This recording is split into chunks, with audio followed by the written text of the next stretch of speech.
go.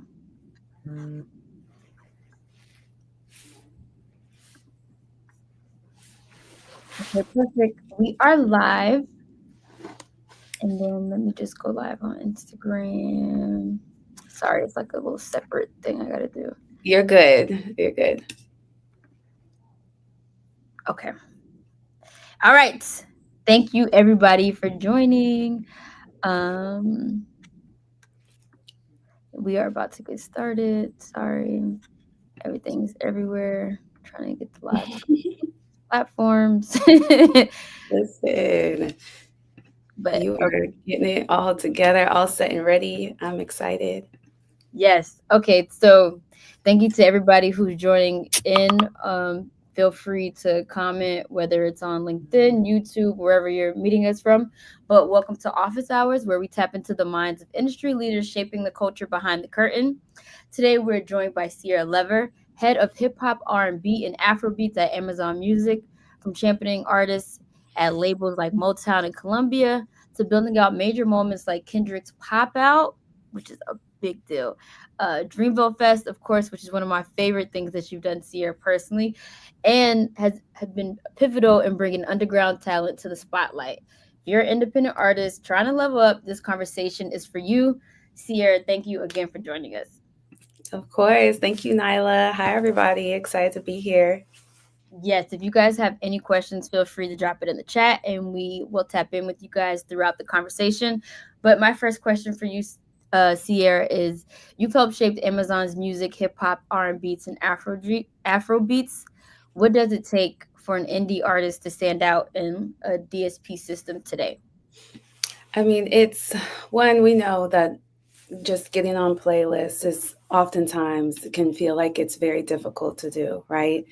I think the bright side of it is that there are so many different opportunities now today where we think about the originality of sound, like the originality of sound for any artist, especially an artist that's just starting out, trying to cultivate their sound, is an original. And where exactly can that be placed? Does it have the versatility to move in other spaces? And today we have a lot of more playlists, not just like here's a rap playlist, here's a R&B, here's an Afrobeats or a pop. There are now like mood playlists, like there's workout playlists, there's sleep playlists, there's happy hits or anthems, and there's emo. Trying to think of a few others. A young woman on my team, Stephanie Harris, she created this playlist called the Trail Ride Line Dancing playlist. So when you think about being able to, what stands out, oftentimes we have our team that curates these playlists, and they're thinking about where can these songs, these records be placed in various different places to see where an audience might be and where it can stick to. That is, I would say, one thing that does stand out: the originality of sound, the versatility to the audience, and then just in terms of like the commitment of releasing music, how consistent you are with releasing music, and also how much that also shows your commitment to like building your fan base as well too. Yeah. I mean, I've seen you guys and have helped you guys, well, with different conversations around upcoming artists. And I remember you guys being early on to like Lola Brooks, supporting her, giving her a mural, and doing really dope performances with her. How do you guys go about like finding those artists and who you want to help celebrate?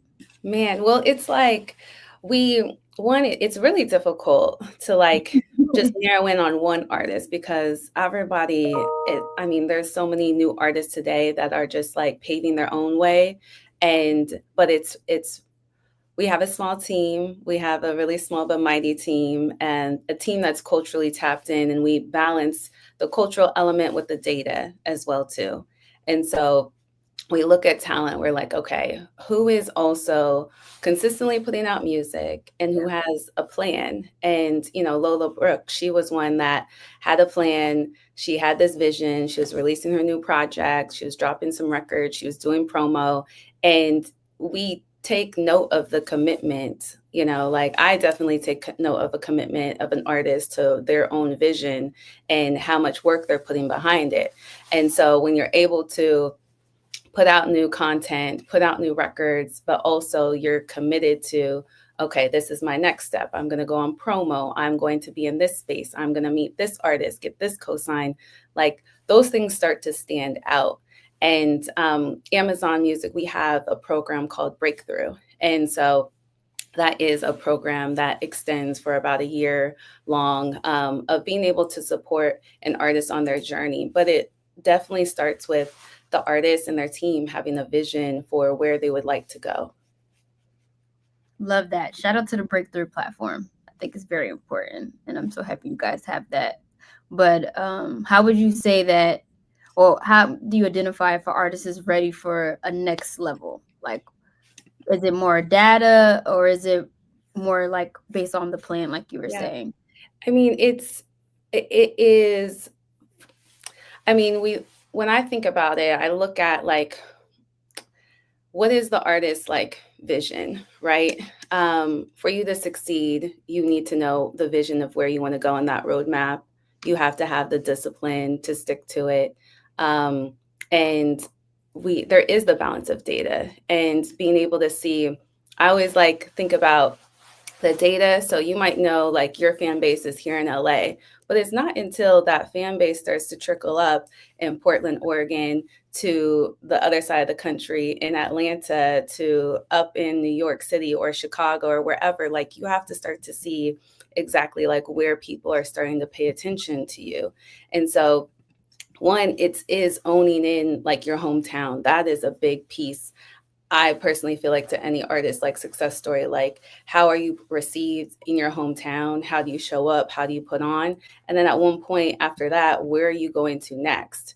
And so a lot of times too, it's, looking at the data, who's starting to listen where, and you can see those things off of looking at your streaming service and platform that you're releasing your music through. You can start to see who's listening where, look at those data analytics to help you grow and figure out, okay, well, if I have a fan base in LA, but I also am doing well in San Francisco, I should probably consider making a trip up there and starting to do some promos, starting to maybe tap in with some of those artists out there as well too, do some collab records. Like those things are important to pay attention to. And that's where you start to be more strategic, where you utilize your data and you also have your cultural like expertise as an artist, as someone who is putting out new music and like cultivating a fan base. You know what your fans want to hear. Like as an artist, if you don't know, you have to take it back to the basics of like you should know your fan base better than anybody else.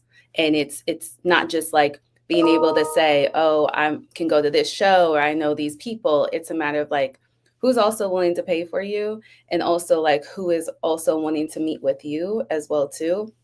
Those are things that are extremely important to like pay attention to when you're like considering going to the next level. Having that balance, you have to know your fan base better than anybody else, so no one else can tell you how to do your business. Yes, of course, collaborate. Others are here to help and support, but you have to know yourself better than anybody else, and you have to know your fans better than anyone else. This is true. That the knowledge that you just shared sounded like you've been a manager before. Have you ever? I have not been a manager, but I have done marketing Okay. at multiple record labels, Columbia Records, Motown, Capitol Records. And when you're a marketing director, product manager, those terms are typically used simultaneously.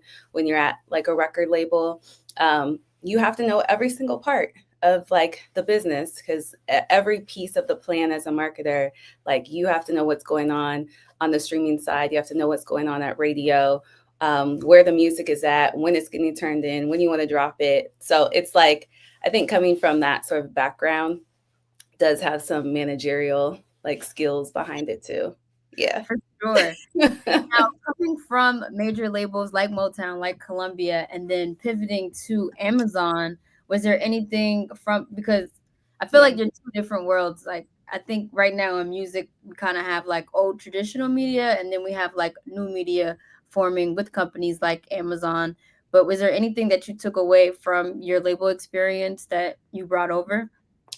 You know, I would say, with my label experience, just with that marketing background and just knowing all the pieces that you need to make a record break and start to work and connect with a fan and audience. But going from that into like the streaming world, it was very much a step back because first I had maybe a roster at a label of like 14 artists, right? That's a big roster, I would Yeah. say. And so having a big roster and you're so narrowed in and focused on, okay, this artist Polo G is from Chicago. This artist 24K is from the Bay Area. This artist, Chloe and Halle, this is their fan base. Like, and as someone who is so close to an artist or a team, like you're seeing every single piece firsthand. Yeah. And then when you step away, like I stepped away going to the streaming side, now I'm exposed to seeing, I have to look at every single thing, not just my 14 artists. So that is why like marketing is so pivotal to breaking through because you are essentially, you might see it firsthand. You're on the grounds, you're an artist manager, the artist yourself, you're the publicist, and you're like, this is my talent, this is my project. I see the demand, I see who's coming to the shows. But if I'm not on that team and I am now someone who is looking at all the music that is being released, every single day, it's like I'm now removed. So Mm, that's why it's important for your team to build relationships with the right people, to be able to be seen, to break through, having those opportunities to, whether it's like on TikTok or it's some content, promo, all of those things are important to grab hold of because you never know what is one going to take off, but who yeah. is going to see it.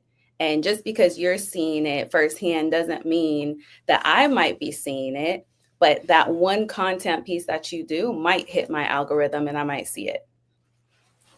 True. Yeah. Yeah. Yeah. Um, and with that being said, as far as there's something you mentioned about being like having the roster of 14 to like now working in the streaming world. Yeah. Is it difficult for you like going back and forth between seeing the bigger picture like of Mhm. what you're trying to do and then getting into the details? It's definitely like a balance. Yeah. But I think that's where I have like a really strong team of people who are doing artist relations, who are doing the playlisting, who are doing social media, editorial. Like when we think about merchandising, like we have like experts here at the company, to be able to rely on, to work with, and really drive and lead. And so oftentimes, it is like just reminding, my role is to remind this is the big picture, this is the vision, but also for my, just speaking for myself, like being somebody who like you have to, I always say, like, you have to be willing to do what you're asking somebody else to do and to learn what you're asking them to do too. I think that comes with great leadership to be able to know all the pieces. So, like, for anybody who is like building and wanting to grow, it's like, yes, you can be in a role and you're steering the ship, but what if this person is sick? What if this person is out? Who's Yeah. going to do it? You have to be well versed in being able to get into the details when it's time, and then being able to step back and be able to remind your team of the bigger picture. So many hats. Yes, that is so So true. many hats. I You see. gotta just take it off, put it back on, take it off. Yeah. Now, you've been a part of major cultural moments like Kendrick's The Pop Out and Dreamville Fest. How can indie artists tap into moments like those and create their own moments? Mhm. Well, I think that, let's see, when I take a step back and looking at it, like those two moments right there, like I mean, first with like Dreamville Festival, like that's J. Cole's, right? And so he had that vision to start something. So as an independent artist, or any artist, start to build your own, start to be able to have ownership over something and to see it grow bigger over time. That's one, going to take your own commitment, oftentimes own investment. But once you're able to show a demand, there are other companies or an investor, so to speak, who will be willing to invest and scale what it is that you're building. So it oftentimes starts with one idea that you might be super passionate about that you have to build, oftentimes on your own, right? And it takes money, it takes sweat, it takes tears, it takes struggle. And but on the other side of that is, oftentimes if you stick to it, like, there's going to be success. And then you find the partners who are able to come in and believe in what you're building, or also scale it. So like on the Amazon Music side, we ended up live streaming Dreamville Festival. And I believe we did it for two years. The first year we were there on site, we were able to do content. So, the Dreamville team was very open at the time for us to come on board and just be a part of it and to see what's possible. And we were able to build a relationship into a streaming relationship. And so then we were able to live stream um, Dreamville Festival. And in those moments where, like, we've booked you, Nyla, to come and be a part of it, like having those pre-show opportunities in between sets where artists get to sit down and be interviewed by yourself and some of the other partners that were on board with us, to be able to do interviews and to give artists the platform to speak to what it is that they're working on. Those are like super key moments, like the artists there were always super like thankful, and you can attest to this too. They were always super thankful and grateful just to even be there, to be on stage, to be a part of it, to be seen. It's a big platform to be a part of, and for us to be able to scale it, not just in North Carolina, but to go ahead and take it to the rest of the world, like, that's very powerful and in itself too. And so that's Dreamville. And then when we look at something like the pop out with Kendrick, like that was Kendrick's vision. That is something that was important to him. We came on board again to live stream it. So the curation, that was Kendrick and his team when it comes to the talent that were selected and put on the stage. But that right there, when I take a step back at it, and for anyone like watching right now, that shows like the importance of relationship building, because every relationship building and your commitment to your music. So everyone that hit that stage, in my opinion, were artists that built relationships and that were able to stay committed to releasing their music. And it just fit with like, this is hometown, like there is a sense of pride, there's a sense of unity that hit that stage. This is something bigger. And all of those artists like have been able to resonate to the city of Los Angeles in some way or another. Man, hip hop, seriously, one of my favorite moments in hip hop in the decade, next to Jadakiss, Yep. um, at the versus battle. But the verses, yep. Just no, these comments are funny. Impulse said, "What are some of your fave low budget but creative moments recently?" A low budget, but I don't even know if this is low budget. But I would say there's this artist, Flippity, and what Flippity has been doing with one of those influencers. Please forgive me, I don't know the guy's name. I can pull him up on my TikTok, but just in terms of like pushing a record, that to me, being able to partner with somebody like that and just like it's consistent and it works well, and that is where it's important to remember to watch what exactly it is that you're doing that is connecting to an audience. But there's I can probably find it on my TikTok as well too. But Don't worry about it. yeah, it's that's what I would say. And the thing is, like, a lot of times we talk about this now, and I hope that this is still resonating, that you don't have to have large production budgets right now. Yes, Yeah, those will be important to have at some point, but when we think about being able to just connect, as long as you can achieve that, that is what's going to take you far in keeping what works and paying yeah, attention to that. So taking a chance when you do have a large production budget, yes, do that. See how your fans interact with it and receive it, and being able to just continue to pay attention. There's always going to be a point in time where you can evolve, but don't let like budgets be something that gets in the way of you even just starting something. that's real.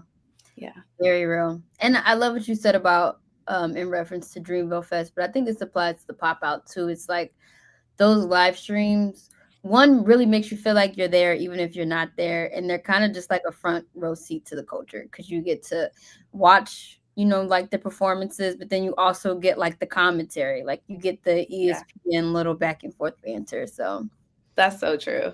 it's it's really great. I thoroughly enjoy it. But okay, what is your advice for artists trying to get on editorial playlists or visibility on Amazon Music's rotation?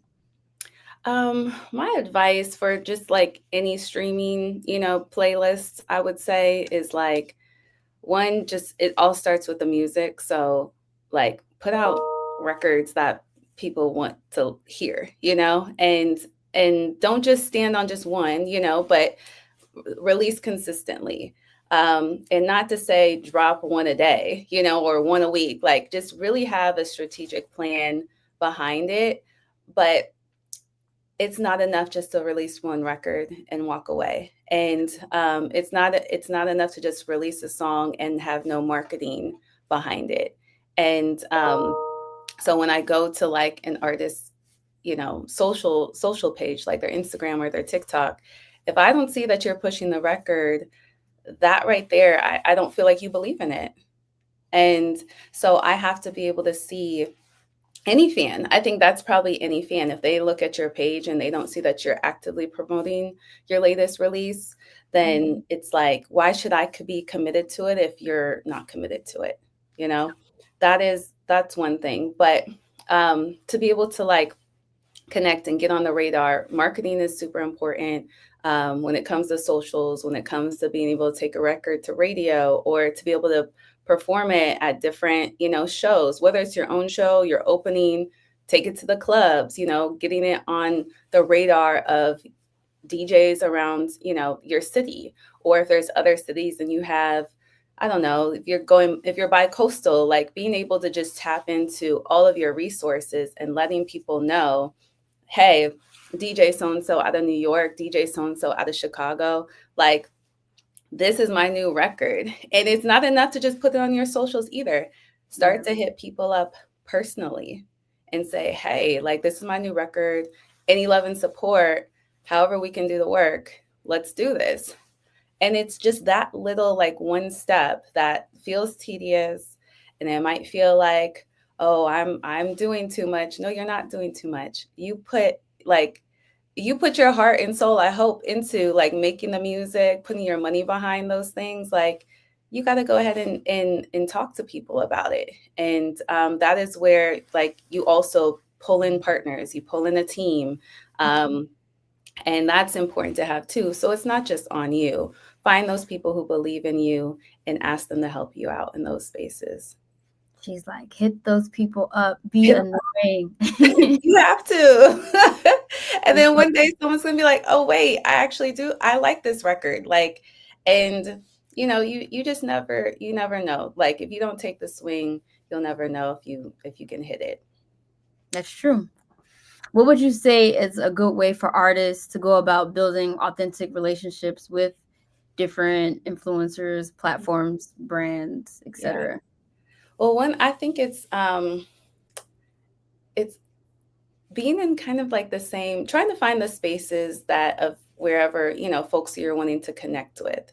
If it's like you want if you want to be connected to like the nightclubs, you got to figure out who are the promoters. If you want to like get your records at the at the radio stations, like find out who those DJs are, reach out to them. You can cold reach out to them. That's one thing to always try to do. But then who is it that you might have some mutual like relationships with? And being able to say, hey, I would love to have some time with this person, take them out for coffee, introduce yourself. But in those times that you have with these people, people are very busy and they have a lot on their plates. We're all really busy doing our lives in itself. So when you do take the time to ask somebody for feedback, like be able to show them your music, tell them your vision, I would recommend not going into any sort of like meeting without your vision for yourself. And you can start with a vision and ask some questions to see what somebody might think. But start off knowing this is what your core base is and where you want to go. And, start from there. But I would try to make sure that, like, when you're building relationships in this space, finding common ground and also being able to speak to, like, what it is that you want and what you believe in, because the belief in yourself starts first. That is very, very true. Yeah. All gems. Now, Sierra, you've helped create the Dirk Banks Scholarship and worked with TDE's Community Day. Why do you think giving back is important for artists, and how can emerging artists build community like that? Yeah. Well, one, like, let's see, with Lil Durk, him and his team, Grade A, like, we've worked prior in the past on a couple of different artists, but it was Dirk's idea. He had like his foundation that he had already been working with. It's the Neighborhood Heroes Foundation out of Chicago. And he wanted to create a scholarship as a pipeline from Chicago to Howard University. And so I thought that was like really dope idea. Um, Amazon Music rotation, like that is something that is super important to us as well too, is the educational aspect and community engagement. And so having an artist come with that idea, um, that was something that felt like a no-brainer to go ahead and do, to have a higher education learning moment to go ahead and provide. And Dirk was also already performing for, I think their Spring Fest is what it's called, at Howard. So he was performing there. We were able to partner in that way of making a financial contribution towards a scholarship for two students out of his program who were already accepted to Howard University. And so that right there was it was a great moment. And like those things are important because fans get to feel seen. They get to feel seen by their favorite artist. They get to feel like it is something that is a relatable experience, and to feel like, okay, I have an artist who's my favorite artist willing to also invest in my future. That is very inspiring. I would say just even like on the TDE side, like TDE, this is like their 10-year anniversary. Or last year was their 10-year anniversary. And so to be able to show up consistently in the community, it's just, it shows that you are tied to your core, to your roots, and being able to give back in any sort of position. Great position is great responsibility. And to pour back in is something that fans also resonate with and they get inspired by. Like music is here to inspire. And that's what, like, being able to support TDE last year and being able to do the toy drive, the giveaways, that was super. It was a great time. They've been doing it for years. I just came in last year and was able to contribute toys and some food for the community during the time. And it was just it's impactful. So artists should think about what is important to them, you know? And so where it's like Dirk, it was important for some sort of pipeline from Chicago to go ahead and go to a college and university. That was important to him. For TDE, it was very much, let's pour into the community, make sure people are receiving support during this time, toys, food, a concert, a celebration, a sense of pride of where you come from. That was important to them. So if you are coming up, or if you're already established artist, what is exactly important to you? Because sometimes fans will fall in love with you, not just for your music, but in other ways of how you relate to them, right? So it's finding out what's important, what you're passionate about, because it has to be authentic for it to stick. That's true. Definitely authenticity is key for that. And I do think TDE does a really good job with that. I felt like I wanted to fly in just to be a part of the community. Um, Yes. Yeah. yeah, it looked like a really cool event. But I know you're also on the Black Music Action Executive Leadership Council. What are some things that you think need to change in the industry to better support independent artists and Black executives? I think like it's one, yeah, the I would say like the Black Music Action Coalition, like that was established a few years ago, during like the Black Lives Matter movement, and the show must be paused, and it has being a part of it has been just the world to me. I would say that because we're able to truly make impact, like bring through experiences, tell stories. I went to the James Brown estate like a few weeks ago, in Augusta, Georgia on Juneteenth, and being able to like share the stories, see his estate. Like these are historical, like stories that should continue to be told. And the only way they're able to be told is if we are committed to sharing those as well too.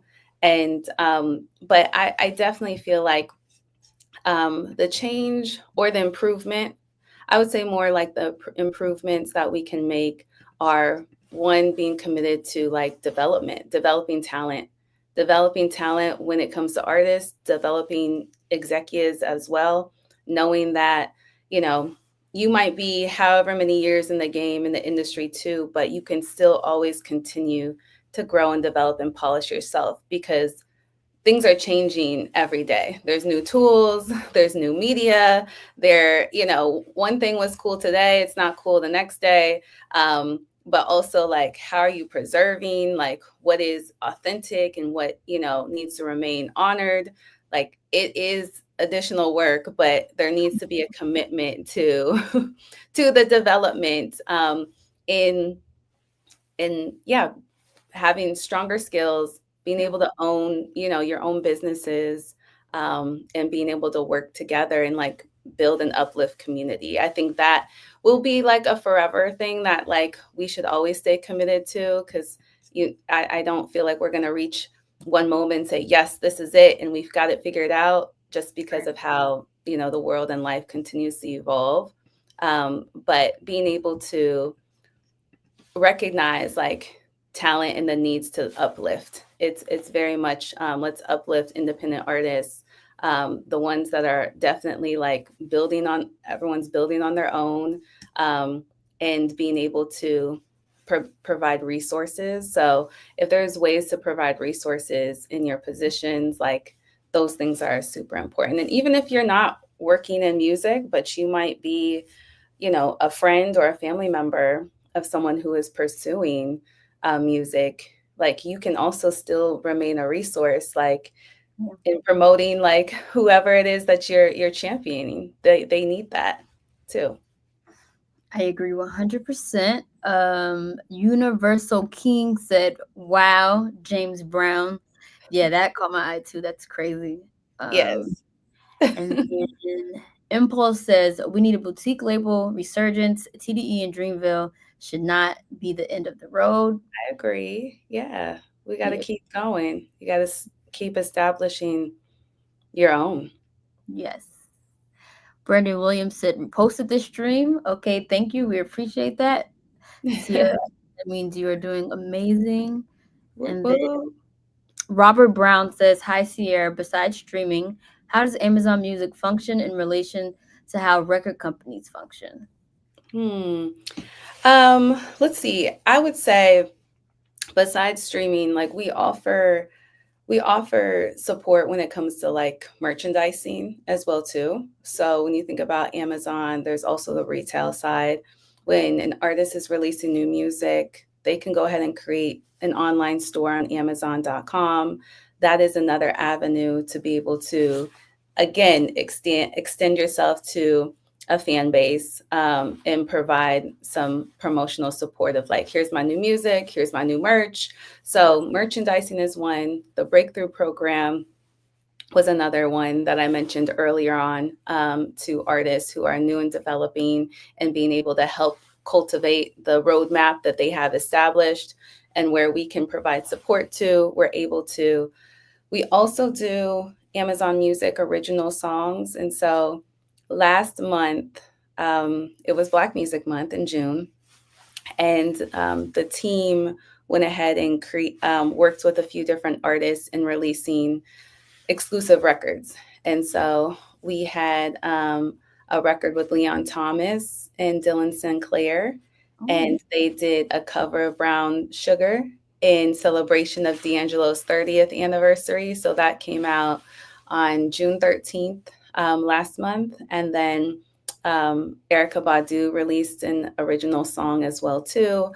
And let's see, Odile. So Odile is another artist, who we recently started to work with on this. We launched Afro Rotation. So, Afro Rotation is a new playlist that we have, in support of Afro music. And so he released a remix to his record London Summers. So there's a couple, and Rhapsody did one as well too, in honoring of Lauryn Hill. So those are different ways. And so, we're able to do an exclusive record for like 6 months, and being able to service it to your customers on Amazon Music. super cool. Love, love, love Great all. question. Yeah. Yeah, I love the original music, but also super love the merch. Like what? Mhm. That's Yeah. cool. Um, what strategy or resources do you wish more artists knew existed, whether it's with Amazon or just in general? Hmm. Well, I think I wish, uh, like, one, like, when you're releasing music, we have what's called like Amazon Music for Artists. And so you're able to like go into this app. It's an app that you can see your data, right? And you can see like where exactly your music is being listened to, where it's being playlisted. Um, Voice is another thing. So at least on the Amazon Music side, I'll give us a little plug here. So we have the Alexa Echo devices, like you can request, I want to listen to Rihanna. Alexa, play Rihanna. And then Rihanna will go ahead and play music. That is another avenue to go ahead and attach and promote like your new music as well too. It's just a matter of like telling people, go on Twitter and be like, hey, Alexa, play this artist, this song, and people will start to utilize it. That is one like small piece, but I will say it's that device is in millions of homes, so it's like to be able to, you're cooking, you're I don't know, taking a shower, you are, cleaning around the house, like you're doing things, and being able to interact with devices like that, I think will also help in the demands of streaming your music as well too, and people to press play behind it. But I think that I just wish people, like, artists would just tap into just the idea of like ownership a bit more, and building your team and finding like a solid group of folks that are multi hyphenates, I would say. I know that's not really like, it's kind of like a no brainer thing, but it is something that I feel like I just want to say again, because oftentimes you're not going to be able to say, here's my 6 people on my team and I can pay all of them, right? Like you have to find the people early on who are willing to champion you and who are also on their rise as well, that want to be able to learn. And then as you like keep that team tight, keep them close, it might be the 3 of you guys and you guys just like start to build, and then you expand and scale. But at the beginning you're going to have to wear those multiple hats. So like pull in as, pull in the tight group of people that you can, and make sure that everybody is very flexible in what it is that they're willing to, to do and contribute. Absolutely. I feel like the multiple hats is a reoccurring like subject matter in this conversation. Hmm. Yes. Yeah. What is one marketing mistake you see a lot of independent artists make over and over again? Hmm. What marketing mistake? Um, One is thinking that people have heard the music, you know. That is, like, um, I know it sounds repetitive, and we talked about it a bit earlier, but like, just always assume someone hasn't heard what it is that you recently put out, and tell them as if it's their first time, and remind them that the music is out. But I also think it's, let's see, not a mistake, but maybe just like something that I think that they should remember, to consistently do, hmm, is to release keep releasing music. Like, Consistent. don't stop, because I mean, like, there's sometimes, like, um it's not enough to put out one song a year. If you're new and end up, like, especially if you're a new artist and you just release one song and you're like, I released it last year in 2024. It's like, okay, what else you got going on, but I would say releasing music consistently, and don't get in your head so much. Just drop it and release it and move on. Because if you keep holding in, you're like, oh, I don't know yet. You'll never know. You'll never know what sticks if you don't just put it out there. True. No lies told. Mike P says, I forgot how much they don't care because I do so often. And then he said, ain't that the truth? Mm-hmm. Yeah. And really just like, um, let's see. I mean, because there's the balance. Like, if you're creative, but also know that you should also take reins of your own business as well too. And Yeah. so either finding a strong business partner, someone who can focus on those things, but still always educate yourself. I would say, like, um, never stop educating yourself on the music show business. Like, this is something that is consistently growing and changing.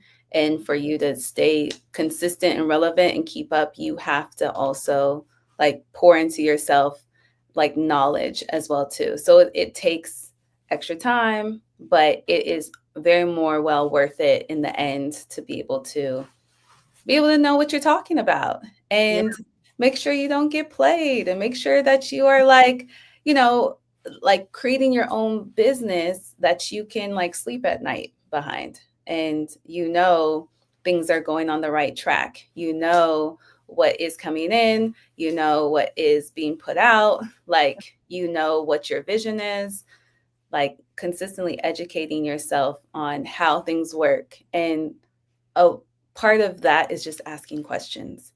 Like, if you meet someone who's, like, in the digital space, like, ask them questions, like, how do I know this? How do I upload that? Like, what does this take? And really trying it for yourself. And then it makes things a lot more. Yes, still a student. That's a great summary here.